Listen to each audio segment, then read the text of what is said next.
अगर आप रोज़ का सिर्फ और सिर्फ 3 रुपये भी बचा लेते हैं, जी हाँ सही सुना आपने, सिर्फ 3 रुपये, अगर आप इतना भी बचा लेते हैं ना तो आपको 10 लाख रुपए तक की एक हेल्थ इंश्योरेंस पॉलिसी मिल सकती है।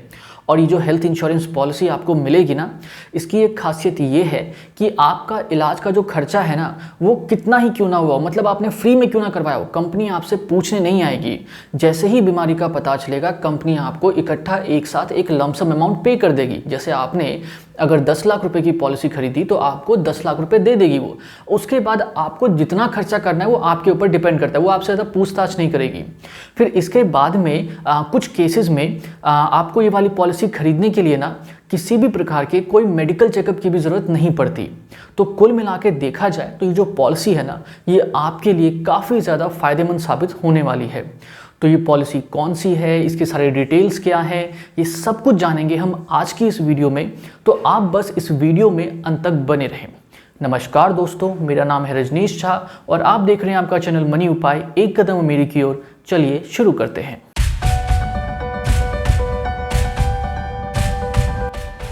तो आज की इस वीडियो में हम जिस हेल्थ इंश्योरेंस पॉलिसी को डिस्कस करने वाले हैं उसको डिस्कस करने से पहले एक छोटी सी बात है जो कि आप सभी के लिए जानना और समझना बहुत ज़रूरी है। अगर आप इस बात को अच्छे से समझ गए तो आपको ये वाली जो पॉलिसी है ना ये भी काफ़ी अच्छे से समझ में आ जाएगी। तो पहले ज़रा इस बात को समझ लेते हैं और उसके बाद जो इस पॉलिसी की जो डिटेल्स वगैरह होंगे ना उसको हम उसके बाद देखेंगे।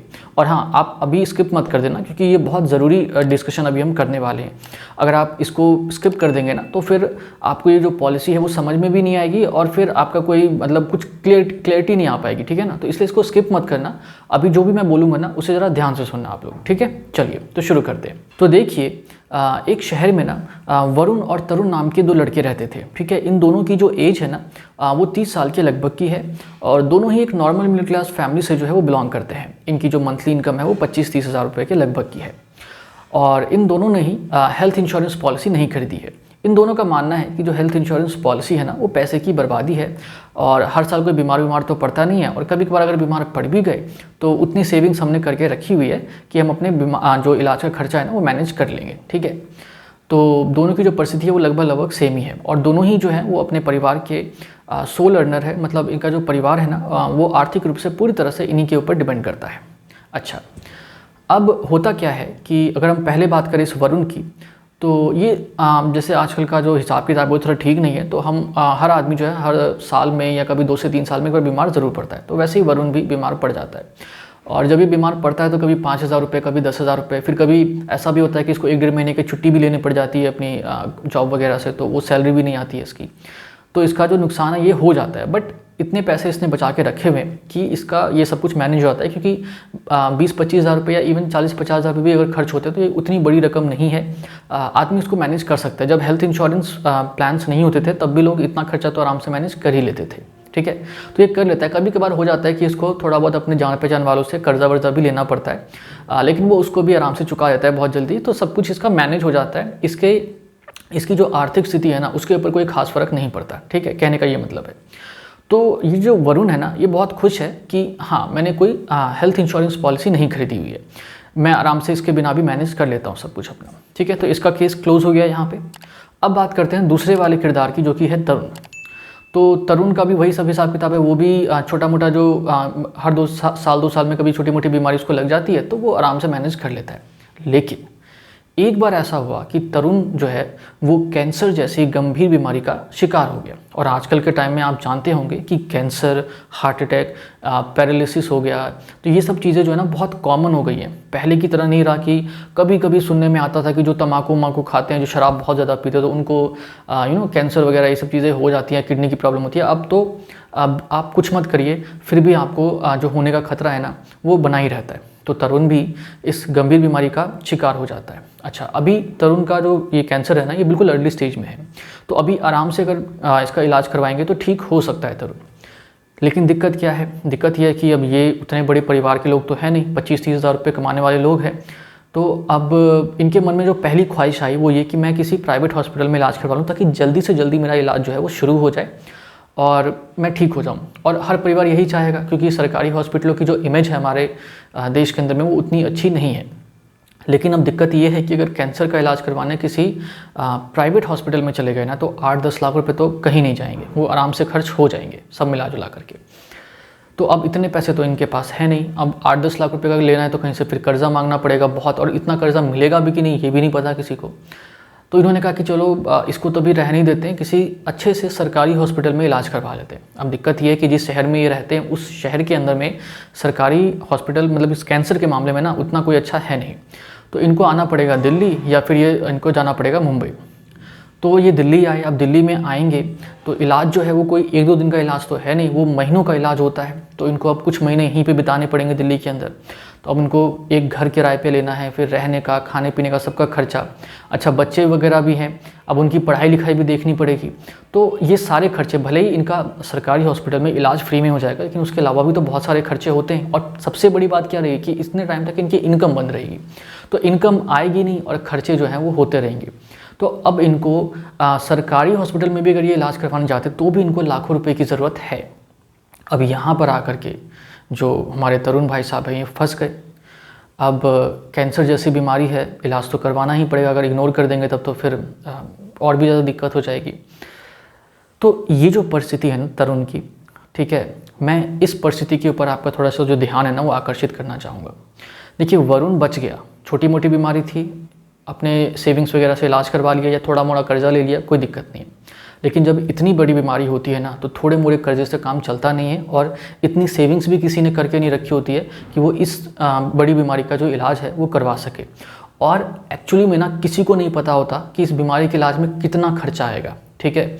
आप भले ही कितना ही कैलकुलेट क्यों ना कर ले, लेकिन जब इलाज शुरू हो जाएगा ना तो उसके बाद कब कौन सा खर्चा आ धमकेगा ये आप नहीं जानते। एक परिवार को मैं जानता हूँ पर्सनली भी, और मुझे बहुत दया आ गई थी जब मैंने उनकी कहानी सुनी कि किस तरीके से उसका पूरा परिवार जो है ना मतलब बिखर गया, पढ़ाई लिखाई सब खत्म हो गई, चौपट हो गई सबकी। और मतलब जो परिवार आगे ऊपर उठता ना वो परिवार अब बहुत नीचे की तरफ जा चुका था, ठीक है। तो ये प्रॉब्लम होती है, तरुण के साथ भी यही प्रॉब्लम है। अब इलाज शुरू हो जाता है तरुण का, और बहुत सारा कर्जा है इनके पास। जो थोड़ी मोड़ी ज़मीन बची थी गांव में वो भी इन्होंने बेच दी, पैसे लिए, फिर थोड़ा कर्जा भी लिया, और तरुण कुछ महीनों के बाद ठीक हो जाता है। लेकिन अब इनके पास घर बार कुछ नहीं है, कर्जा चढ़ चुका है, नौकरी का भी कुछ अता पता नहीं है क्योंकि काफ़ी महीने हो गए जॉब पे भी नहीं जा पाए। तो अब जो है ना तरुण बहुत ज़्यादा टेंशन में है। अब उसको नहीं पता कि आगे उसका भविष्य क्या है। अगर अब उसको नौकरी मिलती भी है तो उसको कम से कम 5-10 साल लग जाएंगे इस सिचुएशन से अपने आप को उबारने में। मतलब अगर 5-10 साल वो पैसे कमा के आगे बढ़ता ना, अब वो आगे नहीं बढ़ पाएगा, अब तो बस वो अपना कर्जा ही चुकाता रह जाएगा उस चीज़ को। तो अब उसकी तरक्की नहीं हुई 5-10 साल, उसका जो जीवन है ना वो 5-10 साल पीछे चला गया। अब इसके बाद इस तरुण की जो एक कहानी है ना, इसी को थोड़ा सा दूसरे नज़रिए से सोचते हैं, दूसरे तरीके से समझते हैं, ठीक है। अब हम ये मान लेते हैं कि जो तरुण है ना इसने कुछ साल पहले ही एक फ़ैसला किया। अब हम इसी तरुण का ना दूसरा वर्जन अभी देखेंगे कहानी का। इस तरुण ने ये सोचा कुछ साल पहले कि मैं ना छोटी मोटी बीमारी से तो बच जाऊंगा, कोई दिक्कत नहीं है, जो भी खर्चा होगा वो मैनेज हो जाएगा आराम से। लेकिन भगवान ना करे अगर मुझे कोई बड़ी बीमारी हो गई तो अगर वो हो जाती है तो फिर लाखों रुपए का खर्चा होगा जो कि मैं अफोर्ड नहीं कर सकता, और फिर मेरे परिवार के ऊपर बहुत ज़्यादा जो फाइनेंशियल प्रेशर है वो क्रिएट हो जाएगा।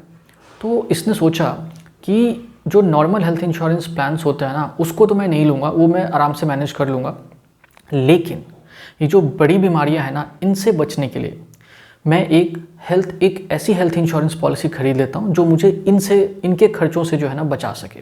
तो इसने एक क्रिटिकल इलनेस पॉलिसी खरीद ली। क्रिटिकल इलनेस पॉलिसी जो होती है ना ये आपको बड़ी और जो गंभीर बीमारियां होती हैं तो उनका जो कवरेज है ना वो देती है। जैसे हार्ट अटैक हो गया, कैंसर हो गया, या किडनी से रिलेटेड कोई बीमारी हो गई, लिवर से रिलेटेड कोई बीमारी हो गई, कोई चेस्ट वगैरह की सर्जरी है, इसी तरह की कई सारी जो बड़ी और गंभीर बीमारियां होती हैं ना, तो ये जो क्रिटिकल इलनेस पॉलिसी होती है ये इन सभी बीमारियों को कवर करती है। इस क्रिटिकल इलनेस पॉलिसी की खासियत ये होती है कि एक तो ये बहुत ज़्यादा सस्ती पड़ती है, ठीक है। अगर आप नॉर्मल किसी हेल्थ इंश्योरेंस प्लान से इसको कंपेयर करेंगे ना तो ये 4-5 गुना सस्ता पड़ता है। जैसे एग्जांपल के तौर पे ये जो तरुण भाई साहब हैं जिनकी उम्र 30 साल की है और ये शराब वराब या सिगरेट ज़्यादा नहीं पीते हैं, तो इनका जो प्रीमियम बनेगा ना 10 लाख रुपये का, वो कुछ 1000, 1200 या 1300 के आसपास जो है वो पड़ सकता है। ठीक है, जैसे मैं बता रहा था ना शुरुआत में, वो 3 रुपये का कि रोज़ का बचा लोगे तो मिल जाएगा, तो उसी तरीके से 1000-1200 में इनको मिल जाएगा एक। तो एक तो ये है कि बहुत सस्ती पड़ती है, और दूसरा ये कि जब भी अगर आपको जो उस पॉलिसी में जितनी गंभीर बीमारियाँ लिखी हुई है ना, अगर उनमें से कोई सी भी एक गंभीर बीमारी हो जाती है तो लमसम पेमेंट इकट्ठे दे दिया जाता है। मतलब ऐसा नहीं है कितना खर्चा हुआ वो हिसाब आप सबमिट करेंगे तब आपको मिलेगा। जैसे ही बीमारी हो गई, जो मेडिकल सर्टिफिकेट हुआ इसमें ये प्रमाणित होगा कि हाँ ये बीमारी हो चुकी है मुझे, तो वो आप सबमिट कर देंगे। और उसके बाद इनका 1 महीने के आसपास का जो है ना सर्वाइवल पीरियड होता है, वो देखते हैं कि भैया 1 महीने तक भी आदमी पेशेंट जिंदा है कि नहीं। तो अगर 1 महीने तक, और जनरली हो ही जाता है, क्योंकि चाहे कैंसर की बात करूँ या कुछ भी, तो ऐसा नहीं है कि आज हुआ तो कल ही मर गए। अगर हम आज और कल ही मर गए तो फिर इलाज का तो कोई खर्चा ही नहीं हुआ। तो उस सिचुएशन में तो वैसे भी इसकी कोई ज़रूरत नहीं पड़ेगी। तो इसीलिए वो देखते हैं कि 1 महीना ये जिंदा है कि नहीं। 1 महीने जैसे ही पूरा हो जाता है, किसी में ये 28-29 दिन होता है, किसी में 30 दिन होता है, लेकिन होता है 1 महीने के लगभग का ही। उसके बाद जैसे वो आपका सर्वाइवल पीरियड खत्म हो जाता है, तो जो पेशेंट होता है ना, उसको इकट्ठा एक साथ एक लमसम अमाउंट दे दिया जाता है। तो क्योंकि पेशेंट के पास इकट्ठा एक साथ एक मोटी रकम आ जाती है, तो उससे जो उसका इलाज है वो आराम से मैनेज हो जाता है।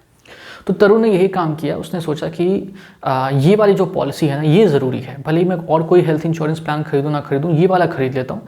क्योंकि साल का 1000-1200 देने में कुछ क्या ही जाता है, मतलब महीने का अगर मैं 100-200 रुपये पे कर रहा हूँ तो क्या ही दिक्कत है उसमें। रोज़ का जो 3-4 रुपये मुझे जमा करना है, उसमें तो आजकल 1 कप चाय भी नहीं आती है। तो इतने पैसे जमा करके अगर मुझे एक लाखों रुपए का एक हेल्थ इंश्योरेंस प्लान मिल रहा है तो उसमें दिक्कत ही क्या है। कल को अगर मैं बीमार नहीं भी पड़ा तो कोई दिक्कत नहीं है, ये पैसे मेरे वेस्ट भी चले जाते हैं तो भी कोई दिक्कत नहीं है। 1 साल का अगर 1000-1500 रुपये पे ही कर रहा हूँ, तो अगर मैंने पूरे जीवन में 20 साल भी पे कर दी तो कितना ही पे कर दूंगा, 25-30 हज़ार रुपये बस। तो तरुण ने यही सोचा और उसने ये वाली पॉलिसी खरीद ली, क्योंकि ये वाली जो पॉलिसी है ये उसके जेब के ऊपर बिल्कुल भी कोई बर्डन नहीं डाल रही है। तो उसने इस पॉलिसी को खरीद लिया। अब जब तरुण बीमार पड़ा, उसे कैंसर हुआ, तो उसको इस पॉलिसी के माध्यम से 10 लाख रुपए की एक रकम मिल गई। अब तरुण जो है वो पूरा निश्चिंत है। अब उसे सरकारी हॉस्पिटल के भी चक्कर काटने की ज़रूरत नहीं है। उसने एक अच्छे प्राइवेट हॉस्पिटल में अपना इलाज करवा लिया। 10 लाख उसके पूरे खर्च हो गए, और कुछ 1-आध लाख रुपए जो है उसको ऊपर से और खर्च करना पड़ा, लेकिन वो उतनी बड़ी रकम नहीं थी, वो उसकी सेविंग्स वगैरह से मैनेज हो गई। तो अब जब तरुण ठीक हुआ ना, तो अब उसके ऊपर कोई कर्जा नहीं है, और उसे इस बात की खुशी तो है ही कि मैं अब ठीक हो चुका हूँ। तो अब उसने कमाना शुरू किया और उसकी ज़िंदगी जो है वो नॉर्मली जैसे पहले थी कैंसर से, वैसे ही फिर से शुरू हो गई। तो ये फ़र्क था उस तरुण में जिसने उस पॉलिसी को नहीं खरीदा था और उस तरुण में जिसने इस पॉलिसी को खरीदा था। तो मैं यही आपको समझाने की कोशिश कर रहा था कि आप ना भले ही नॉर्मल कोई हेल्थ इंश्योरेंस प्लान खरीदो या ना खरीदो, कोई दिक्कत नहीं है, वो सब मैनेज हो जाता है। अगर आपको, क्योंकि आजकल क्या है ना कि वो वाले हेल्थ इंश्योरेंस प्लान थोड़े महंगे हो गए। अगर एक 10 लाख रुपए का खरीदना है और वही एज अगर मैं 30 साल के आसपास की मान के चलूँ और हेल्दी आदमी है, तो भी 8-10 हज़ार रुपये का सालाना प्रीमियम पे करना पड़ेगा। तो एक छोटे मोटे आदमी पे वो थोड़ा सा एक दबाव के रूप में, मतलब एक थोड़ा बर्डन क्रिएट कर सकता है कि इकट्ठे उसको 9-10 हज़ार रुपये पे करने हैं। लेकिन अगर आपको सिर्फ 1000-1500 रुपये पे करना पड़ा 1 साल में, तो कोई बर्डन नहीं पड़ता उसमें, है ना। अगर आप अपने परिवार के साथ खाने चले जाएं बाहर में, किसी लोकल ढाबे में भी चले जाएं, तो भी इतने पैसे खर्च हो जाते हैं। तो आप ऐसे ही समझ लीजिए कि हाँ भाई गए थे खाने के लिए और हमारे 1000-1500 रुपये खर्च हो गए। तो ये वाली जो पॉलिसी है, मैं यहाँ पे यही कहता है कि आप उसको मत लो, लेकिन इसको ज़रूर खरीद लो। क्योंकि वैसे तो भगवान ना करे कि कुछ भी हो, लेकिन कुछ हो गया ना तो ये वाली पॉलिसी आपकी बहुत काम आएगी। ठीक है, तो यही मेरे को बस समझाना था इस कहानी के जरिए। मुझे पता है थोड़ा सा लंबा हो गया, कुछ ज़्यादा भाषणबाजी कर दी मैंने, लेकिन ये बताना भी थोड़ा ज़रूरी था। तो ये तो समझ आ गया आपको कि क्रिटिकल इलनेस पॉलिसी क्या होती है, थोड़ा बहुत आइडिया तो लगी गया आपको। तो इसमें आपको, जैसे आप नॉर्मल किसी भी हेल्थ इंश्योरेंस पॉलिसी के अंदर प्रीमियम पे करते हैं, इसमें भी आपको प्रीमियम पे करना होता है। बस फ़र्क ये है बाकी के हेल्थ इंश्योरेंस प्लान्स में और इसमें, कि बाकी के जो होते हैं उसमें जितना आपका खर्चा होता है, जो आपकी बिलिंग होती है जितने की, तो उसी के हिसाब से पेमेंट की जाती है आपको। लेकिन इसमें ऐसा कुछ नहीं होता, आपको इकट्ठे एक साथ एक अमाउंट दे दिया जाता है। आपके ऊपर डिपेंड करता है कि आप उस पैसे का क्या करते हैं, कंपनी पूछने नहीं आएगी आपसे। ठीक है ना। अब ये जो क्रिटिकल इलनेस पॉलिसी है ना, ये एक्चुअली में फेमस है राइडर के रूप में। क्या होता है कि जब आप टर्म इंश्योरेंस खरीदेंगे ना, तो एडिशनल राइडर के रूप में फेमस है। और स्टार्टिंग में सबने जो जाना था ना इसका नाम, वो ऐसे ही जाना था। मेरे को भी पता चला था राइडर के रूप में ही, कि टर्म इंश्योरेंस खरीद लो और उसके साइड में इसको साथ ही साथ उसके खरीद लो राइडर के रूप में, और वहाँ पर ये और भी ज़्यादा सस्ता पड़ जाता है। लेकिन अगर आपने कोई टर्म इंश्योरेंस प्लान नहीं खरीदा है अभी तक, तो कोई दिक्कत नहीं है। आप अलग से भी इस पॉलिसी को खरीद सकते हैं। जी हाँ, आप अलग से भी इस क्रिटिकल इलनेस पॉलिसी को खरीद सकते हैं। बहुत सारी कंपनियां हैं आज की डेट में जो कि अलग से भी इस पॉलिसी को बेचती हैं। तो आपको जिस कंपनी पे भी भरोसा है ना कि ये कंपनी बड़ी अच्छी है, तो आप उस कंपनी से जो क्रिटिकल इलनेस वाली पॉलिसी है ये खरीद सकते हैं। बाकी ये एक बात यहाँ पे क्लियर कर दूँ कि जो रेट मैं बता रहा हूँ प्रीमियम का, वो तो मैं एक पर्टिकुलर कंपनी का बता रहा हूँ जिसके बारे में आज की इस वीडियो में हम डिस्कस करने वाले हैं। बाकी जब आप अलग अलग कंपनियों का क्रिटिकल इलनेस प्लान देखेंगे तो जो प्रीमियम का रेट है वो अलग अलग होगा। कई सारी कंपनियों के जो ये प्लान है ना क्रिटिकल इलनेस वाली, बहुत ज़्यादा महंगे भी हैं। आज की इस वीडियो में मैं जिस कंपनी के बारे में आपको बताऊंगा ना, तो उसका ये क्रिटिकल इलनेस का जो प्लान है ये बहुत सस्ता है, ठीक है। और मुझे मैंने जो बड़ी बड़ी कंपनियों को जब आपस में कंपेयर किया था ना, तो मुझे इससे सस्ता प्लान नहीं मिला। हो सकता है कि शायद मैंने ना देखा हो, लेकिन जितना मैंने देखा उसमें मेरे को यही सबसे सस्ता प्लान लगा इसी कंपनी का, ठीक है। तो आपको वैसे जिससे मन हो आप ख़रीद लीजिए। बाकी जो मुझे लगा कि इस सस्ते के मामले में और कंपनी भी अच्छी है, तो उस कंपनी के क्रिटिकल इलनेस प्लान के बारे में अब हम जो है वो डिस्कशन स्टार्ट करने वाले हैं।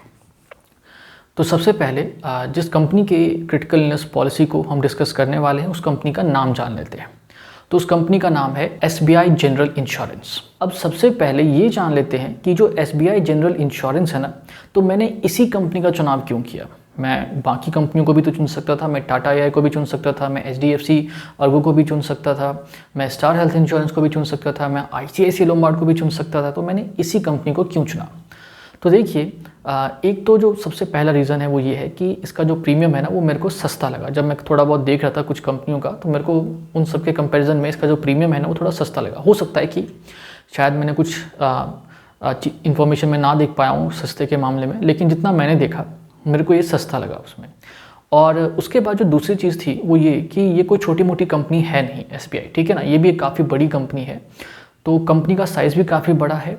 कंपनी का जो ट्रैक रिकॉर्ड है वो भी ठीक ही ठाक है। मतलब जैसे इनका 6000 से ज़्यादा हॉस्पिटलों के साथ टाई अप है, 90% से ज़्यादा इनका क्लेम सेटलमेंट रेशियो है, 50% से ज़्यादा का मतलब इनका इनकर्ड क्लेम रेशियो है।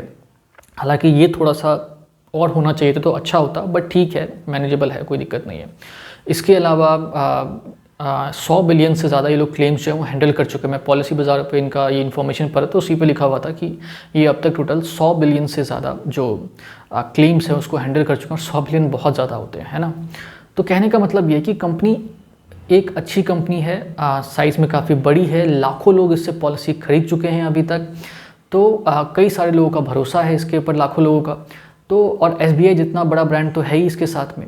तो कहने का मतलब ये है कि कंपनी ठीक ठाक है, और जो प्रीमियम का रेट था ना इसका वो भी बहुत सस्ता था। तो इसलिए मैंने इसको चुन लिया कि हाँ आप इसे खरीद सकते हैं। अच्छा, अब आगे की जो इस पॉलिसी के डिटेल्स है ना उसको जानने से पहले एक छोटी सी वार्निंग आप सभी को देना चाहूँगा। वार्निंग ये है कि जब आप इस पॉलिसी को खरीदें ना, तो प्लीज़ प्लीज़ प्लीज़ अपनी सारी इन्फॉर्मेशन सही दें। मतलब कि अगर आप रेगुलरली पीते हैं, चाहे शराब पीते हो, सिगरेट पीते हो, तो उसकी इन्फॉर्मेशन दें, छुपाएं ना, क्योंकि बाद में ना बहुत दिक्कत हो जाएगी जब आप मतलब इसकी वजह से। तो जो भी इन्फॉर्मेशन है वो दे दीजिए। उसके बाद देखिए कि आपका प्रीमियम का अमाउंट कितना बनता है। अगर आपको लगता है तब तो ठीक है, अदरवाइज़ कोई दिक्कत नहीं है। लेकिन ये सब चीज़ें झूठ कुछ भी मत बोलना आप, ठीक है ना, छुपाना कुछ भी मत, सब इन्फॉर्मेशन आप सही बता देना। और दूसरी बात ये कि पॉलिसी खरीदने से पहले ना उसकी जो वर्डिंग्स होती हैं उसको आराम से एक दिन तसल्ली से रात में आप बैठना 2-3 घंटे और आराम से उसको पढ़ लेना, ठीक है। ताकि बाद में अगर मान लो कंपनी ने कुछ क्लेम में पंगा किया ना, तो आपको वर्डिंग्स अगर पता होंगी तो आप उनके साथ थोड़ा बहुत आर्ग्यूमेंट तो कर सकते हैं। कुछ पता ही नहीं होगा आपको तो कंपनी जो बोल देगी वो मानना पड़ेगा। तो इसीलिए उसकी वर्डिंग्स को भी अच्छे से पढ़ लें। जो उसका सेल्स ब्राउचर है इसमें उसकी इन्फॉर्मेशन सब कुछ मतलब अच्छे से पढ़ ले आप। और ये आप पढ़ेंगे कहाँ से, आपको ये वर्डिंग्स वगैरह मिलेंगी कहाँ से, तो नीचे डिस्क्रिप्शन में मैंने एक लिंक शेयर कर दिया है जो आपको डायरेक्टली SBI के उस पेज पे लेके चला जाएगा। वहाँ पे आपको वर्डिंग वाला PDF मिल जाएगा, उसको डाउनलोड करके रख लीजिए अपने उसमें और अच्छे से पढ़ लीजिए, ठीक है। ये जो पॉलिसी है इसे ऑनलाइन ऑफलाइन दोनों ही तरीक़ों से ख़रीदा जा सकता है, तो आपको जैसा भी इच्छा हो आप खरीद सकते हैं इसको।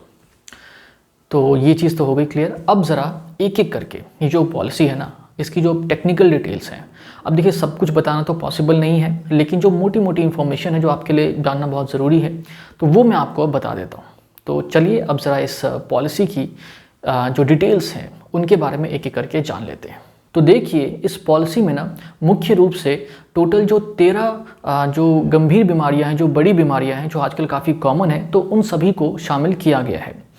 जिनके जो नाम है वो इस वक्त आप अपनी स्क्रीन पे भी देख रहे होंगे। कुछ बीमारियों का नाम मैं पढ़ देता हूँ, बाकी आप आराम से पॉज करके जो है इसको पढ़ सकते हैं। जैसे अगर कैंसर हो जाता है आपको तो वो कवर्ड है इसमें। कैंसर का जो जनरली आप मान के चलिए जो पहला स्टेज होता है वही कवर्ड होता है। फिर उसके बाद अगर पहला हार्ट अटैक आता है तो वो भी कवर्ड है इसमें। उसके अलावा अगर आपकी कोई हार्ट रिप्लेसमेंट टाइप की सर्जरी होती है तो वो भी इसमें इंक्लूडेड है। फिर किडनी फेलियर जो है उसको भी शामिल किया गया है, या कोई मेजर ऑर्गन या फिर बोन मैरो ट्रांसप्लांट है तो उसको भी किया गया है। कोमा के भी कुछ केसेस को इसमें किया गया है। कोई परमानेंट पैरालिसिस हो जाता है तो उसको भी किया गया है। तो इस तरह की जो सारी बीमारियां हैं उन सभी को इस पॉलिसी में कवर किया गया है। तो जितनी भी मेन बीमारियां हैं वो लगभग सारी इसमें कवर कर दी गई हैं।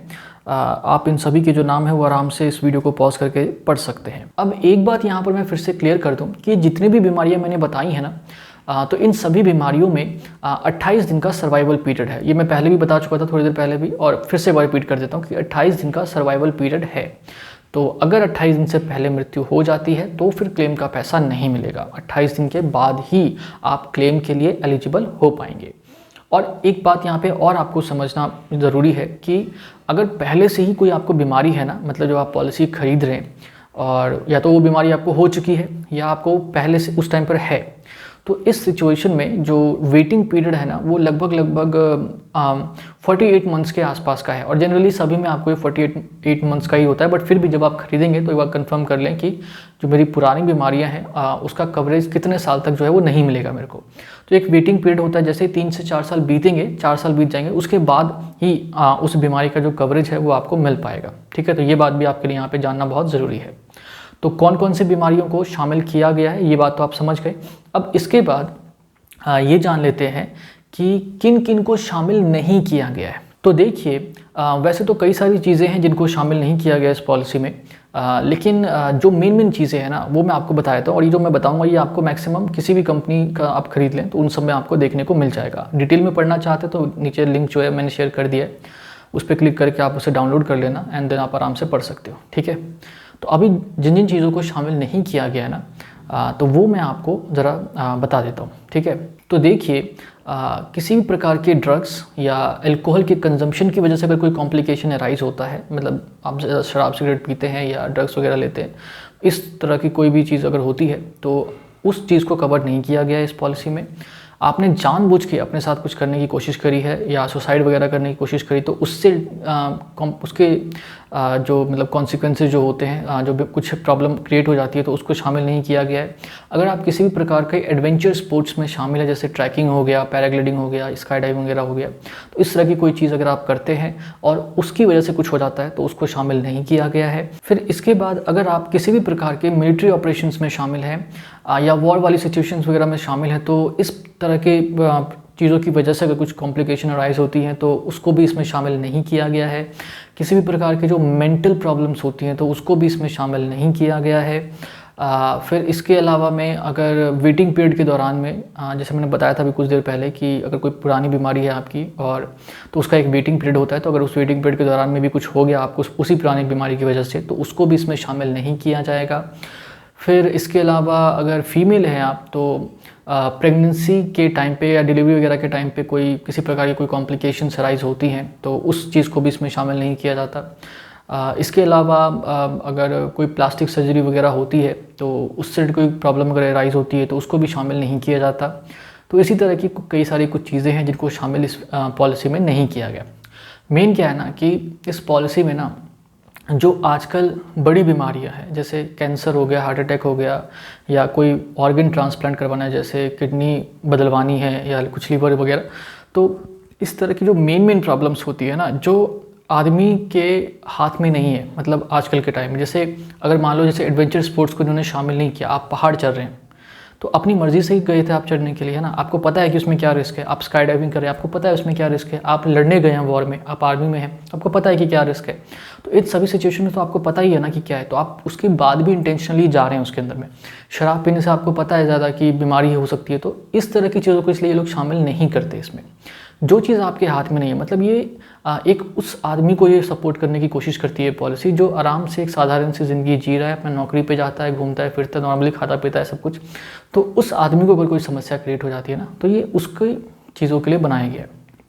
तो आप फिर भी आप आराम से इसके किन किन चीज़ों को शामिल नहीं किया गया वो आराम से बैठ के पढ़ लें, लिंक पे क्लिक करके आप डाउनलोड कर लेना वो, तो आपको हो जाएगा। तो एक्सक्लूज़न क्या क्या है ये तो पता चल गया आपको। तो कौन सी बीमारियां शामिल हैं और कौन सी बीमारियां शामिल नहीं हैं इसके अंदर में, तो वो चीज़ जो है अब आपको कुछ कुछ हद तक तो क्लियर हो ही चुकी है। वेटिंग पीरियड वाला हिसाब किताब क्लियर हो गया, सर्वाइवल पीरियड क्या है इसका वो भी क्लियर हो गया। तो ये मेन चीज़ें थी। अब इसके बाद जो बाकी की इन्फॉर्मेशन है उनको एक एक करके जान लेते हैं। तो देखिए, अगर आपकी एज 18 से लेकर 35 साल के बीच में है और अगर आप 5 लाख रुपए तक की ये वाली पॉलिसी खरीदते हैं तो आपको किसी भी प्रकार के मेडिकल चेकअप की ज़रूरत नहीं है। आप बिना मेडिकल चेकअप के भी इस पॉलिसी को खरीद सकते हैं। 5 लाख से ज़्यादा का अगर आप खरीदेंगे तो आपको मेडिकल चेकअप जो है वो करवाना ही पड़ेगा। फिर उसके बाद अगर आपकी एज 36 से लेकर 45 साल तक की है और अगर आप 3 लाख रुपये तक की पॉलिसी खरीदते हैं वाली, तो भी आपको कोई मेडिकल चेकअप नहीं करवाना। उसके आगे का अगर आप खरीदेंगे तो आपको मेडिकल चेकअप करवाना पड़ेगा। फिर इसके अलावा बाकी जितने भी केसेस बच जाते हैं, उसके बाद अगर 45 से ऊपर की एज है ना आपकी, तो आप जितने भी अमाउंट का पॉलिसी खरीदेंगे उन सभी सिचुएशन में आपको मेडिकल चेकअप जो है वो करवाना कंपलसरी है। उसके बिना आपको ये पॉलिसी नहीं मिलेगी। फिर इसके बाद इस पॉलिसी में जो रिन्यूएबिलिटी की फैसिलिटी है वो लाइफ टाइम मिल जाती है। अब जब तक चाहें इस पॉलिसी को रिन्यू करवा सकते हैं। ये पॉलिसी आपको 2 वेरिएंट्स में मिल जाती है, 1 साल और 3 साल के। मतलब अगर आप चाहें तो 1-1 साल का भी मतलब हर साल रिन्यू करवा सकते हैं, या फिर आप चाहें तो 3-3 साल का भी इकट्ठे एक साथ खरीद सकते हैं। फिर इसके बाद इस पॉलिसी में आपको 2 लाख रुपए से लेकर 50 लाख रुपए तक का जो सम इंश्योर्ड है वो देखने को मिल जाता है। लेकिन आपको कितने अमाउंट की पॉलिसी मिलेगी ये इस बात पर निर्भर करेगा कि आपके पिछले 5 साल की इनकम कितनी है। जैसे मान लीजिए कि आपका 1 साल का जो सैलरी है वो 3 लाख रुपए का है, तो पिछले 5 सालों का आपका होगा टोटल 15 लाख रुपए।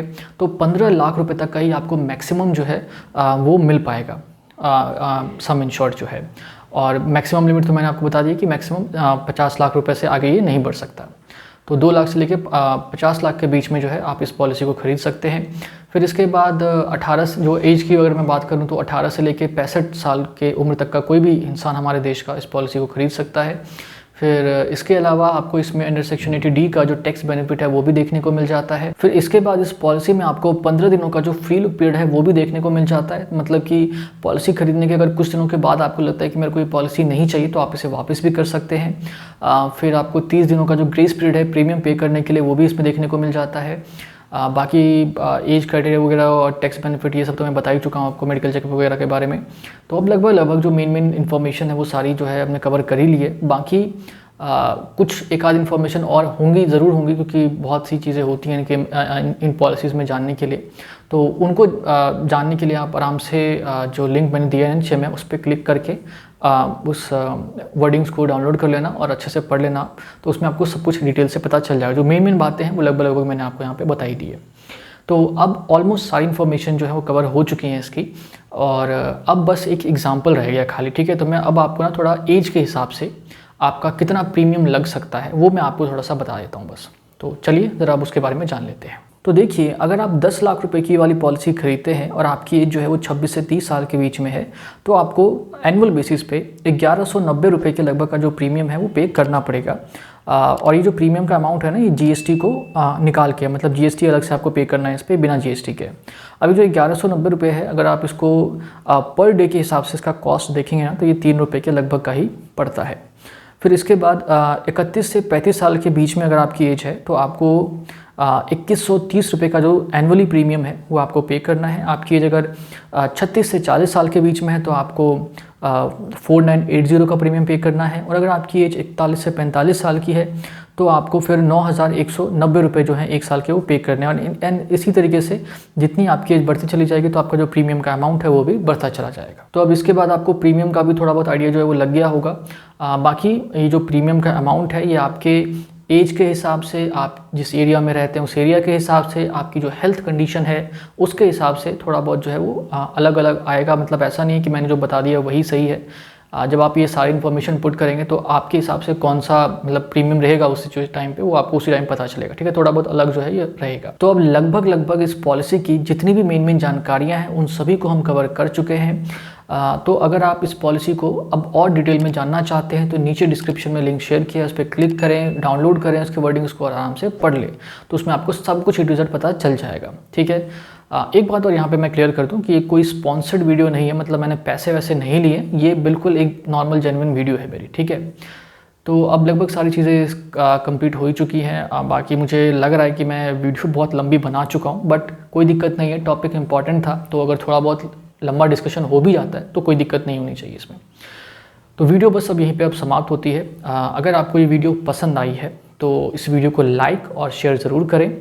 चैनल को सब्सक्राइब नहीं किया है तो प्लीज़ करके रख लीजिए, और वो जो नोटिफिकेशन बेल वाला बटन है ना, उसको भी ज़रा दबा दें, ताकि जब भी चैनल पे कोई वीडियो अपलोड होना तो उसका नोटिफिकेशन आप तक टाइम से पहुंच जाए। इसके अलावा कुछ कहना चाहते हैं, कुछ पूछना चाहते हैं तो कमेंट सेक्शन नीचे पूरा खाली पड़ा हुआ है, जो भी कहना है दिल खोल के कहिए, ठीक है। तो बस इस वीडियो को अब आप सभी ने यहाँ तक देखा, इसके लिए मैं आप सभी का बहुत बहुत शुक्रगुजार हूँ। इस वीडियो को यहाँ तक देखने के लिए आप सभी का बहुत बहुत धन्यवाद। नमस्ते।